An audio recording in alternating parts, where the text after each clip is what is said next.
मैं इतना लहसुन प्याज नहीं खाती हूँ जी, मैं इतना लहसुन प्याज नहीं खाती हूँ जी, so don't worry. पिछले 5 सालों में अगर किसी को कहते हुए आपने सुना है कि मैं प्याज नहीं खाता, तो आपके जहन में देश के वित्त मंत्री का वो जवाब जरूर याद आता होगा, जिसमें उन्होंने कहा था कि मैं प्याज नहीं खाती। सोशल मीडिया से लेकर हर जगह पर बयान की खूब चर्चा हो रही है और एक बार फिर से निर्मला सीतारमण ट्रोलर के निशाने पर है। अब एक बार फिर निर्मला सीतारमण ने जीएसटी काउंसिल के बैठक में जीएसटी ऐसी चीजों पर अलग अलग लगाया है जिसके कारण वो एक बार फिर से ट्रोल हो गई है। सोशल मीडिया पर तरह तरह के कमेंट्स किए जा रहे हैं। ट्रोलर के निशाने पर इस बार पॉपकॉर्न पर टैक्स लगाने को लेकर निर्मला सीतारमण है। लोग कमेंट्स कर पूछ रहे हैं कि सामान 1 और टैक्स 3, ऐसा क्यों? जीएसटी मेरी झोली में। एक दूसरे यूजर ने लिखा कि टैक्स पेयर इस बार कह रहे होंगे रो रो कर कि मुझे पता था कि इस बार भी मेरे साथ मजाक ही करोगे, मैंने पहले ही सुन लिया था। इसके साथ उन्होंने एक वीडियो भी लगा दिया रोती बिलखती एक छोटी सी बच्ची की। आपको याद होगा 5 दिसंबर साल 2019 संसद में दिया वो बयान जिसके कारण निर्मला सीतारमण अचानक ट्रोल हो रही हैं। एनसीपी के सांसद सुप्रिया सुले ने प्याज के किसानों का मुद्दा उठाया था और उन्होंने पूछा था कि मैं महाराष्ट्र से आती हूं जहां बड़े पैमाने पर प्याज की पैदावार की जाती है। यहाँ के छोटे किसान जो प्याज का उत्पादन करते हैं उन्हें बचाने की जरूरत है। इसके बाद वित्त मंत्री निर्मला सीतारमण ने जवाब दिया था और कहा था कि प्याज की बढ़ती कीमतों से उन पर कोई खास असर नहीं पड़ा है क्योंकि उनका परिवार प्याज लहसुन जैसी चीजों को खास पसंद नहीं करता। उन्होंने ये भी कहा कि मैं बहुत ज्यादा प्याज लहसुन नहीं खाती, इसलिए चिंता ना करें, मैं ऐसे परिवार से आती हूं जिसे प्याज की कोई खास परवाह नहीं है। वित्त मंत्री निर्मला सीतारमण के इस बयान के बाद संसद में हंसी के ठहाके लगे थे और उसके बाद सोशल मीडिया पर वायरल भी हुई थी। पहले बयान सुनिए। The onion farmer is not the 20 and 30 acre one. He's the small farmer with less water. So he really needs to be protected is my request. मैं इतना लहसुन प्याज नहीं खाती हूँ जी, so don't worry. मैं ऐसे परिवार से आती हूँ जहाँ अनियन प्याज का मतलब नहीं रखते हैं। No, honorable member Supriya ji, I must say from 2014, I've also been part of some of the group of ministers which monitored the ups and downs in onion markets. Sometimes when there is a surplus of crop, we've also facilitated by giving support to those people who want to export it.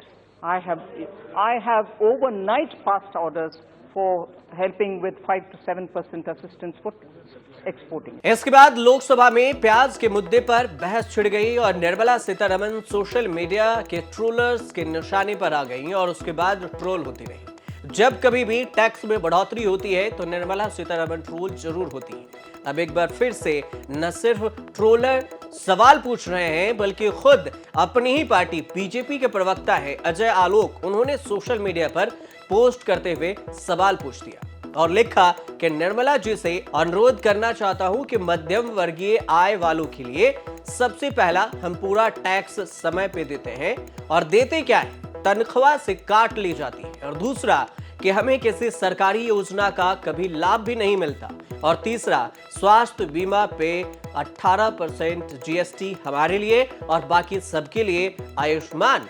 हम देश को आगे बढ़ाने वाले लोग हैं, सरकार पे निर्भर नहीं है, फैसले पे तुरंत विचार करिए। साथ में उन्होंने नरेंद्र मोदी को भी टैग कर दिया, निर्मला सीतारमण को भी टैग कर दिया। जैसे बीजेपी के अपने नेता सवाल पूछ रहे हैं, ठीक वैसे ही कांग्रेस के प्रवक्ता सुप्रिया सुले ने लिखा कि जीएसटी गब्बर सिंह टैक्स का एक और वार, पॉपकॉर्न पर अब 18% जीएसटी देना होगा, पुरानी कार बेचने पर 18% जीएसटी लगेगा। अब संसद के अगले सत्र में सुनाई देगा कि मैं पॉपकॉर्न नहीं खाती। तो ये उन्होंने तंज कसते हुए लिखा। इसके बाद ही अखिलेश यादव ने भी सोशल मीडिया पर एक पोस्ट किया और एक लाइन में पहली ही लाइन उन्होंने लिख दे कि बीजेपी ने जीएसटी को सांप सीढ़ी का खेल बनाकर रख दिया। इसके साथ इमरान प्रतापगढ़ी का संसद में दिया एक भाषण भी खूब वायरल होने लगा, जिसमें उन्होंने कहा कि हमें पुराने दिन ही लौटा दो। उनका पहले वीडियो देखिए। सब चीज पे जीएसटी, ये अच्छे दिन तो अंबानी अडानी को मुबारक हो, हमें ऐसा करो साहब, पुराने दिन ही लौटा दो। ऐसे में इन सब सवालों के लिए एक सवाल जरूर उठता है कि एक बार फिर सोशल मीडिया पर निर्मला सीतारमण पॉपकॉर्न को लेकर ट्रोल क्यों हो रही हैं? ऐसा क्या कुछ कर दिया जीएसटी को लेकर? दरअसल राजस्थान के जैसलमेर में हुई जीएसटी काउंसिल की 55वीं बैठक में कई चीजों पर जीएसटी रेट बढ़ाया गया। जिन चीजों पर जीएसटी रेट कम करने का प्रस्ताव रखा गया था उन्हें टाल दिया गया, लेकिन कुछ चीजों पर जीएसटी रेट बढ़ा दिया गया। वित्त मंत्री निर्मला सीतारमण ने 21 दिसंबर के शाम 5 बजे इन फैसलों का ऐलान किया। पॉपकॉर्न से लेकर ईवी वाहनों तक सेकेंड हैंड यूज्ड कारों पर जीएसटी रेट को 12% से बढ़ाकर 18% कर दिया गया। ये जो दर है ये खरीद और बिक्री के मार्जिन पर भी लागू होगी। सरकार ने बिजनेस पेपर के लिए यूज्ड कारों को खरीदने और बेचने पर ही जीएसटी के रेट्स बढ़ाए गए हैं। इसमें से ईवी इलेक्ट्रिकल व्हीकल्स भी शामिल है। इसके अलावा अगर देखें तो बैठक में पॉपकॉर्न पर 3 तरह के जीएसटी टैक्स लगाने का प्रस्ताव रख दिया गया और इसी को लेकर वो ट्रोल भी हो रही हैं। उन्होंने जीएसटी को लेकर कहा कि नमक मसालों के साथ जो मिक्स पॉपकॉर्न आते हैं उन पर 5% जीएसटी लगाने का सुझाव है। शर्त यह है कि पहले से पैक्ड न हो। दूसरी बात कि जो पहले से पैक्ड पॉपकॉर्न है उन पर 12% जीएसटी लगेगा और तीसरी बात कार्डमेलाइज्ड मीठे पॉपकॉर्न पर 18% जीएसटी लगेगा। मतलब पॉपकॉर्न 1 टैक्स 3। इसी को लेकर सोशल मीडिया पर वो ट्रोल हो रही हैं। जीएसटी व्यवस्था में वर्तमान में 4 तरह की दरें होती हैं, 5%, 12%, 18% और 28%। चालू वित्त वर्ष के अगर देखें 2024 और 25 में तो अप्रैल से नवंबर तक जीएसटी कलेक्शन 9.3% से बढ़कर 14.56 लाख करोड़ रुपए हो गया।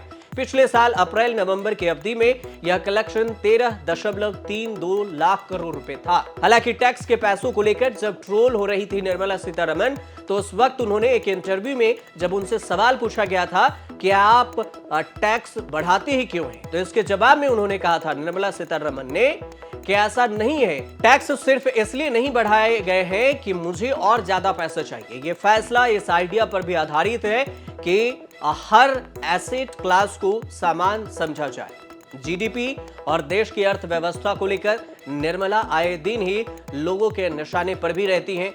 हालांकि ये पहली बार भी नहीं है जब उन्हें ट्रोल किया गया है। जब निर्मला सीतारमण सोशल मीडिया पर ट्रोल हुई हैं, इससे पहले भी हुई थी जब एक प्रेस कॉन्फ्रेंस के दौरान निर्मला सीतारमण खुद जवाब देने से बचती दिखी थी और तब खुद पानी की बोतल खोलने की कोशिश करने लगी और जवाब देने के लिए सेक्रेटरी को कहने वाला वाकया भी सोशल मीडिया पर वायरल हो गया था। अब एक बार फिर से पॉपकॉर्न और कार जो यूज्ड कार है उसको लेकर वो ट्रोलर के निशाने पर है। आप देखते रहिए न्यूज़ तक।